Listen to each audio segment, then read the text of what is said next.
বাবাজি ও আমার মরুবেড়িয়া গ্রামবাসী, আব্বা জানেরা, নওজোয়ান তরুণ যুবক ভাইয়েরা, মা ও বোনেরা, কান ঠিকানা করে শুরুর আব্দুল মাহবুদ ফারুকি হুজুর আমার বাবাজি আমার এত আহলে কাশফের খোলা কাশফের মানুষ ছিলেন, এত বড় আল্লাহর ওলি ছিলেন। কেমন ওলি ছিলেন দেখুন। মুফতি বাংলা সামিজলা হুজুর কেবলা বলছেন, ও আমাদের ভাই আব্দুল মাহবুদ, আমার আব্বা জান তো বাংলাদেশে গেছে, কবে আসবে একটু বলতে পারবেন? তখন তো টেলিফোন ছিল না। মেজুজি কেবলা বলছে মাদানী মসজিদে নামাজ পড়ে আসরে পরে যে ভাই আপনি কি একটু বলতে পারবেন আমার আব্বাজান কবে আসবেন? আরে ভাই আপনারা কেন এসব বলছেন? না একটু ভাই বলুন না, আমার আম্মাজান বলেছে আপনি পারবেন। চোখটা বন্ধ করে বলছে, মেজো ভাই হুজুর কেবলা তো মাটিন টেনে হাওড়া থেকে উঠে গেছে, ইনশাল্লাহ মগরিবের আগেই চলে আসবে। জোরে বলুন না সুবহানাল্লাহ। হায় রে হায়, কি নেটওয়ার্ক ছিলেন তাদের, কি স্পিরিচুয়াল পাওয়ার, কি চোখ ছিল। এই জন্য আমার নবী বলছেন ইত্তাকু ফিরাসাতাল মুমিনি ফাইন্নাহু ইয়ানজুরু বিনুরিল্লাহি তাআলা, রাওয়াহু বাইহাকি শরীফ খুললে পেয়ে যাবেন। আমার নবী বললেন ইত্তাকু, সাবধান সতর্ক হয়ে যাও আল্লাহর ওলিদের দেখে। আল্লাহর ওলিরা আল্লাহর নূরের ভিতর। বাবাজি আমার আল্লাহর ওলিদের কাছে যে জ্ঞান থাকে দুনিয়ার কোনো মুহাদ্দিসের কাছে থাকে না, দুনিয়ার কোনো ফাকির কাছে থাকে না, দুনিয়ার কোনো মুফাসসিরের কাছে থাকে না, দুনিয়ার কোনো আবিদের কাছে থাকে না, যত বড় আলেম হোক না কেন তার কাছে থাকবে না। যে জ্ঞানটা আল্লাহর ওলিদের কাছে থাকে, যে জ্ঞান ওলিদের কাছে থাকে, সে জ্ঞান আপনি কোনো আলেমের দরবারে পাবেন না। বাবাজি আব্দুল মাহবুদ ফারুকি হুজুর সাওয়ানে ওমরে পাণ্ডুলিপি নিয়ে মুজাদ্দিদ জামান দাদা হুজুর কেবলার দরবারে চলে এসেছেন। বাবাজি আমার জোহরের নামাজের পরে মাদানী মসজিদ মানে কোনটা শুনুন, ফুরফুরা শরীফে যেটা আজ থেকে 400 বছর আগেকার মসজিদ, বাবাজি আমার মাটির মসজিদ যেটা, ওটা মাদানী মসজিদ বলা হয়। কেননা মুজাদ্দিদ জামান দাদা হুজুর কেবলার ছয় পোস্টের আগের দাদা হাজী মোস্তফা মাদানী রহমাতুল্লাহ আলাইহি হুজুর আমার, তিনি আমার নবীর ইশারাতে এক রাতের মাধ্যমে মসজিদটা তৈরি করে দিয়েছিলেন। জোরে বলুন না সুবহানাল্লাহ। আর রাতারাতি মসজিদ চারটিখানি ব্যাপার। ওই মসজিদটা কি এমনি ভাঙা যাচ্ছে না? ভাঙা যাবে না। বাবাজি জোহরের নামাজের পরে কাইলুলা করেছেন। জোহরের নামাজের পরে মুজাদ্দিদ জামান দাদা হুজুর কিবলা রহমাতুল্লাহ আলাইহি একটু বিশ্রাম নিয়েছেন। হুজুর কিবলার পা টিপছেন, পা টিপছাড়া বলছেন আব্বাজান আমি আব্দুল মাহমুদ আপনার জন্য একটা জীবনী লিখেছি, আপনার লাইফ হিস্ট্রি লিখেছি। সেই সময় মুজাদ্দিদ জামান বলছেন, বাবা ও আমার পাগল আব্দুল মাহমুদ, আমি হলাম একজন দরবেশ মানুষ, ফকির মানুষ, আমার আবার জীবনী হয় নাকি? আমি একজন না সামান্য ব্যাপার, আমি একজন ফকির মানুষ, আমার কি জীবনী? না আব্বাজান বেয়াদবি মাফ করবেন, ওই জীবনীটা আমি নিয়ে এসেছি। আগেকার মানুষরা একটা কাপড়ের ব্যাগ তলপে থাকতো না, ওই থলের মধ্যে নিয়ে এসেছে। হুজুর আপনি যদি একবার পাণ্ডুলিপিটা একটু নজরে সানি করেন, একটা যদি দেখে দেন কোথায় ভুল হয়েছে না হয়েছে, আপনি একবার দেখে দেন হুজুর। বাবাজি আমার গল্প করছি না, কিতাবের মধ্যে লেখা আছে মুজাদ্দিদ জামান দাদা হুজুর কেবলা শুয়েছিলেন, উঠে বসলেন। বাবা আব্দুল মাহমুদ দেখি কি তুমি লিখেছো, দেখি আমি একবার দেখতে চাই। মুজাদ্দিদ জামান দাদা হুজুর কেবলাকে থলে থেকে ব্যাগ থেকে বের করে পাণ্ডুলিপিটা, তখন তো ছাপা হয়নি বাবাজি আমার, হাতে লিখিত। তখন ডট পেন ছিল না বাবাজি আমার, নিপ পেন ছিল, দোয়াতের লেখা ওই কিতাব বাবাজি আমার লিখিত, হাতের লিখিত কিতাবটা দিলেন। মুজাদ্দিদ জামান দাদা হুজুর কেবলা দেখলেন ফ্রন্ট পেজে প্রথম পেতাতে লেখা আছে বিসমিল্লাহির রহমানির রহিম, তারপরে হাদিসে কুদসি লেখা আছে, আমার নবীর হাদিস লেখা আছে মান আদা লিল্লাহি ওয়ালিয়ান ফাকাদ আযানতুহু বিল হারব, রাওয়াহু বুখারী। বাবাজি আমার বুখারী শরীফের হাদিস, রাবী হলেন আবু হুরায়রা রাদিয়াল্লাহু তাআলা আনহু। আবু হুরায়রা বলছেন ইয়াকুলুল্লাহু তাআলা, আল্লাহ বলেছেন, হাদিসে কুদসি মানে আল্লাহ বলেছেন, সরাসরি আল্লাহ নবীকে জানিয়ে দিয়েছেন। বাবাজি আমার আল্লাহ বলে দিলেন মান আদা লিল্লাহি ওয়ালিয়ান, যে ব্যক্তি আল্লাহর ওলিদের পিছনে কথা বলে, আল্লাহর ওলিদের পিছনে তহমত লাগায়, আল্লাহর ওলিদের পিছনে সমালোচনা করে, আল্লাহ স্বয়ং বলছেন ফাকাদ আযানতুহু বিল হারব, আমি আল্লাহ তাদের সঙ্গে যুদ্ধ ঘোষণা করি। ওলিদের পিছনে যারা কথা বলে তাদের সম্বন্ধে আল্লাহ সরাসরি ফায়সালা দিচ্ছেন। আল্লাহ বলছেন আমি তাদের সঙ্গে যুদ্ধ ঘোষণা করি। তাহলে আল্লাহ যাদের সঙ্গে যুদ্ধ ঘোষণা করে তাদেরকে ঈমান থাকতে পারে? তাহলে বুঝে নেন, যারা বলে যে পীর টির কি হবে, পীর কি তোমার জান্নাতে নিয়ে যাবে, পীর আবার কি, ভাববেন যে ও কোম্পানি আমাদের নয়। ও কোম্পানি অনেক অফার থাকবে, অনেক কিছু বলবে, যে গেছে সে মরেছে। বাবাজি আমার, আব্বা জানেরা, হাদিসে কুদসি লিখলেন, মুজাদ্দিদ জামান টিক মারলেন। তারপরে দুরাইন ফার্সিতে কবিতা লেখা আছে, গর তো খাহি হাম নসিনি বা খোদা, গর তো খাহি হাম নসিনি বা খোদা, রুহ নসিল আন্দার হুজুরে আউলিয়া। বাবাজি আমার আব্দুল মাহবুব ফারিক হুজুর লিখছেন, দুনিয়ার মানুষেরা শোনো শোনো শোনো, যদি তোমরা আল্লাহকে পেতে চাও, যদি তোমরা আল্লাহকে পেতে চাও, শর্ত হলো আল্লাহর ওলিদের দরবারে যেতে হবে। আল্লাহর ওলিদের দরবারে তোমরা একটা জামানা সময় কাটিয়ে দাও, তাহলে তোমরা আল্লাহকে পেয়ে যাবে। জোরে জোরে বল সুবহানাল্লাহ, আরো জোরে নাম তাকবীর। দেখেন ওই লেখাটা মুজাদ্দিদ জামান কেটে দিলেন না, মুজাদ্দিদ জামান ওটাও ঠিক মেনে দিলেন, মুজাদ্দিদ জামান ঠিক মেনে দিলেন। বাবাজি আমার জামানার মুজাদ্দিদ সামান্য আলেম মনে করবেন না। বাবাজি আমার ৮৬টার পরেও ৪০টা হাদিসের কিতাবে সনদ নিয়েছেন। অত বড় মুহাদ্দিস, অত বড় ফাকিহ, অত বড় মুফাসসির বাবাজি পাবেন না, পাবেন না। তিনি অত বড় আলেম ছিলেন বলেন তো, ১৮,০০০ হাদিসের হাফেজ আল্লামা রুহুল আমিন বসিরাটি হুজুরের মতো ব্যক্তিত্ব মুজাদ্দিদ জামানকে পীর বলে মেনে নিয়েছেন। বাবাজি আমার বাংলাদেশের সরসিনা মাদ্রাসা, বাবাজি আমার সরসিনা মাদ্রাসা যিনি পৃষ্ঠপোষকতা, বাবাজি আমার সরসিনা মাদ্রাসার প্রথম ছাত্র হলো আল্লামা দেলোয়ার হোসেন সাঈদী। আল্লামা দেলোয়ার হোসেন সাঈদী যে মাদ্রাসাতে পড়েছেন সেটা হলো দাদা হুজুর কিবলার খলিফার মাদ্রাসা। বাবাজি আমার ওই মাদ্রাসা যিনি পৃষ্ঠপোষকতার নাম হলো বাবাজি আমার নিসারউদ্দিন আহমদ সরসিনা। অত বড় আলেম ছিলেন, অত বড় আলেম ছিলেন, তিনি মুজাদ্দিদ জামানকে পীর বলে মেনে নিয়েছেন। বাবাজি আমার এ.কে.এম ফজলুল হক সাহেব যিনি জেনারেল শিক্ষিত মানুষ, বাবাজি আমার ডবল এমএ করেছিলেন, ইংলিশে ডবল এমএ করেছিলেন, তার মতো একজন বড় ব্যক্তিত্ব তিনি মুজাদ্দিদ জামানকে মেনে নিয়েছেন। ডক্টর মোহাম্মদ শহীদুল্লাহ যিনি একটা দুটো ভাষা নয়, ভাষা বৈজ্ঞানিক বলা হয়। বাবাজি আমার 18টা ভাষার উপর মাস্টার অফ বাবাজি এমফিল করেছেন। বাবাজি আমার অত বড় ডিগ্রিধারী ব্যক্তিত্ব, তিনি মুজাদ্দিদ জামান দাদা হুজুরকে মেনে নিলেন। প্রফেসর বাবাজি আব্দুল খালেক সাহেব, বাবাজি আমার যিনি কলকাতা প্রেসিডেন্সি কলেজের বাবাজি আমার ফার্সি ডিপার্টমেন্টের হেড অফ দ্য ডিপার্টমেন্ট ছিলেন। বাবাজি আমার তারার মতো ব্যক্তিত্ব জামানার মুজাদ্দিদকে মেনে নিয়েছেন, মেনে নিয়েছেন।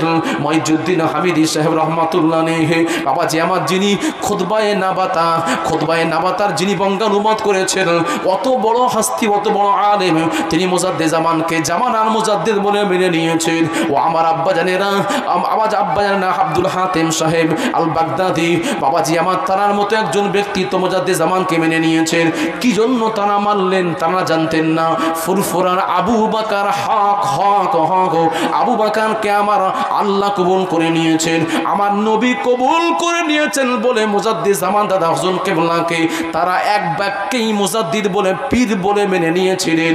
জোরে জোরে বল সুবহানাল্লাহ। হয়তো আমরা জানি যে মুজাদ্দিদ জামান শুধু পীর না, তিনি একজন ইউনিক, তিনি একজন অনন্য ব্যক্তিত্ব, তার মতো ব্যক্তিত্ব পাওয়া যাবে না। এত সহজ নয়।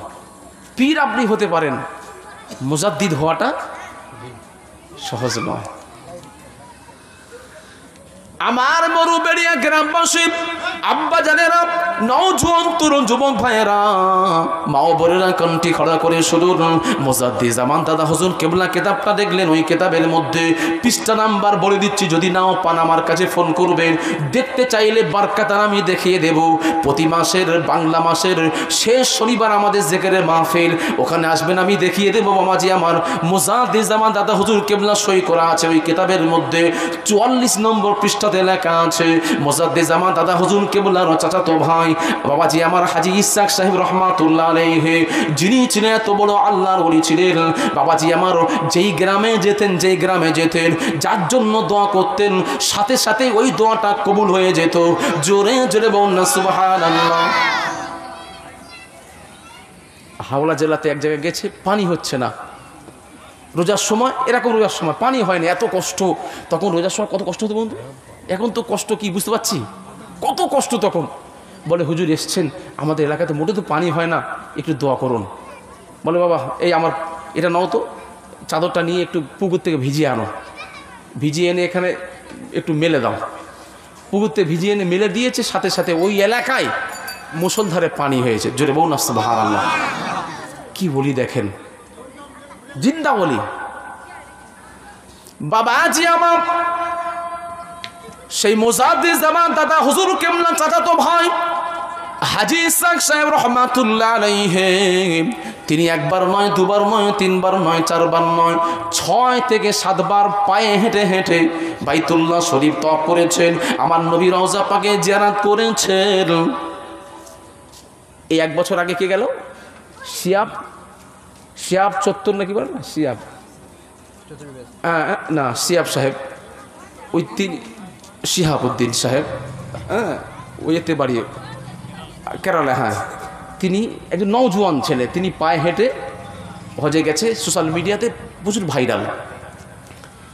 পায়ে হেঁটে যাচ্ছে মানে কি, তার একটা ইমানই তেজ আছে না। তারা ব্যাকগ্রাউন্ড খুলে দেখলাম তিনি হচ্ছে শাফি মাযহাবের লোক এবং তরিকার মশকরে। তার খানদান সব পীরের খানদান। পীর খানদান না হলে তো এই ইমান পাবে কোথায়? আরে হেঁটে যাওয়া তো একটা ইমানের দরকার আছে না, অর্থ দরকার, ইমানের দরকার। তাই এবার কি করলেন, মুজাদ্দিদ জামান দাদা হুজুর কেবলা চাচাতো ভাই হাজী ইসহাক সাহেব রহমাতুল্লাহ আলাইহি, জানার ওই উলুবাড়িয়া কোট মসজিদের সামনেই মাজার আছে। তা উনি কি করলেন, উনি 1 বার 2 বার নয়, 7 বার পায়ে হেঁটে হজ করেছে। আর তখন হজ করতে যাওয়া মানে কি, না ফেরার মতো ভাব। 6 মাস সময় লেগে যেত, পানি জাহাজ ছিল, মাসের পর মাস যাচ্ছে তো যাচ্ছে। সেই সময় কত কষ্টের সময় আমার নবীর ভালোবাসা ছিল বলে তো 7 বার পায়ে হেঁটে যাচ্ছে। বাবাজি আমার 7 বারের মাথা যেই বারে শেষ বারে হজ পাকে গেছেন, বাইতুল্লাহ শরীফ তওয়াফ করছেন, খানায় কাবার গেলাফ ধরে কান্নাকান্নি করেছেন, বাবে মুনতাজিম ধরে জড়িয়ে ধরে কান্নাকান্নি করেছেন। আল্লাহ গো, আপনার কাবা কোন কাবা? ইন্না আউয়ালা বাইতি উদিয়া লিন-নাসি লাল্লাযী বিবাক্কা।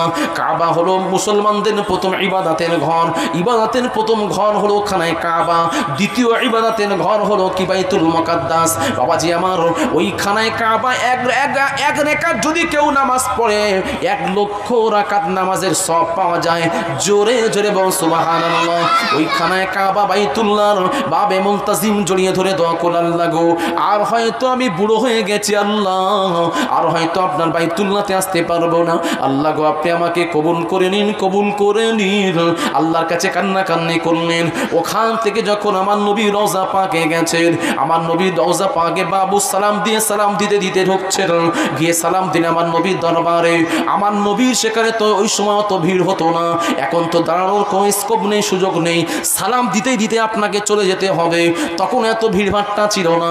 বাবাজি আমার সেখানে গিয়ে বাবাজি আমার নবী রওজা পাকে গিয়ে দাঁড়িয়ে সালাম দিচ্ছেন, আসসালাতু ওয়াসসালামু আলাইকা ইয়া রাসূলুল্লাহ, আসসালাতু ওয়াসসালামু আলাইকা ইয়া হাবিবাল্লাহ। আমার নবীর প্রেমেতে কবিতা পড়ছেন, যারা চেহারা সে পর্দা কো উঠাও ইয়া রাসূলুল্লাহ, মুঝে দীদারে তুম আপনা দেখাও ইয়া হাবিবাল্লাহ। আমার নবীর ইশকে কবিতা বলছেন। আচ্ছা তকবীর, নারায়ে তাকবীর, নারায়ে তাকবীর। হুজুর আসছে, দাঁড়িয়ে যান একবার, দাঁড়িয়ে যান প্রত্যেকে। নারায়ে তাকবীর, নারায়ে তাকবীর। পীর সাহেব হুজুর কিবলা, পীর সাহেব হুজুর কিবলা, আওলাদে মুজাদ্দিদি জামান, আওলাদে মুজাদ্দিদি জামান, আওলাদে মুজাদ্দিদি জামান, পীর সাহেব হুজুর কিবলা, পীর সাহেব হুজুর কিবলা।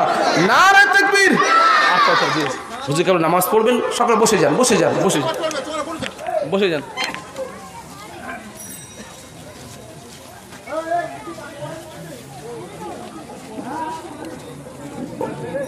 হুজুর কেবলা এসেছেন, আপনারা খুশি না অসন্তুষ্ট?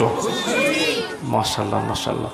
আল্লাহর ওলি মানুষ বাবা, এসব নেয়ামত হারিয়ে গেলে পাবেন না, এখন যা নেয়া নিয়ে নিতে হবে।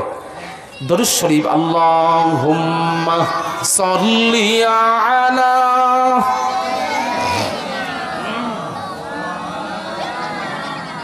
ওয়া আলা আলি সাইয়্যিদিনা। उनकी उल्फत निहा में, उनकी उल्फत निहा में रसीने में है, दिल में उल्फत और दिल मदीने में है। तालिबों को भला किस, तालिबों को भला किस तरह चंद हो, जब का मतलूब उनका मदीने में है। अल्लाहुम्मा सल्ली अला मौलाना मुहम्मद व अला आले सय्यिदिना।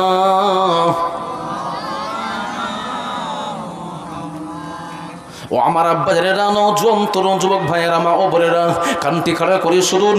যে কথা বলতে গিয়ে আমি এদিকে চলে এলাম, বাবাজি আমার ফুরফুরান পীর মুজাদ্দিদ জামান দাদা হুজুর কিবলা চাচাতো ভাই হাজী ইসহাক সাহেব রহমাতুল্লাহ আলাইহি আমার নবীর রওজা পাকে গিয়ে আমার নবীকে সালাম দিয়েছেন।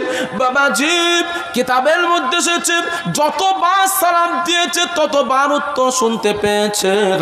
কেননা আমার নবী বলেছেন, যে ব্যক্তি আমার রওজা পাকের সামনে এসে সালাম দেবে, আমি রাসূলুল্লাহ তাকে সালামে উত্তর দিই, আমি রাসূলুল্লাহ তার সালামের উত্তর দিই। হাদিস পাক বাবাজি আমার হাজী ইসহাক সাহেব নিজ কানে শুনতে পেয়েছেন, আমার নবী সালাম দিয়েছেন, উত্তরও দিয়েছেন, শুনতে পেয়েছেন।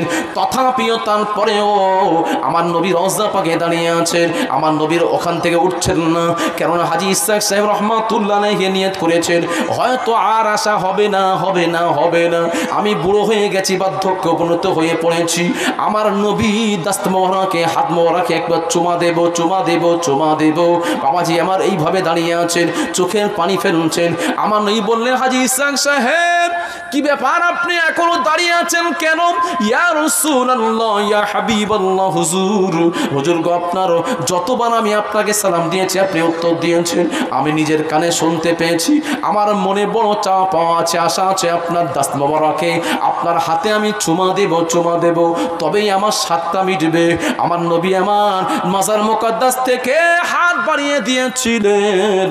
হাত বাড়িয়ে যখন দিয়েছেন বাবাজি আমার হাজী ইসহাক সাহেব রহমাতুল্লাহ আলাইহি আমার নবীর দুটো হাত মোবারকখানা প্রাণ ভরে চুমা দিয়েছেন। জোরে জোরে বল সুবহানাল্লাহ, আরো জোরে। চুমা দেওয়ার পরে যখন বিদায় নিচ্ছেন, আমার নবী বলছেন, ও হাজী ইসহাক সাহেব আপনি বিদায় নিচ্ছেন, আমি রাসূলুল্লাহ জানিয়ে দিলাম আপনার ভাই আবু বকরকে সালাম জানিয়ে দেবেন।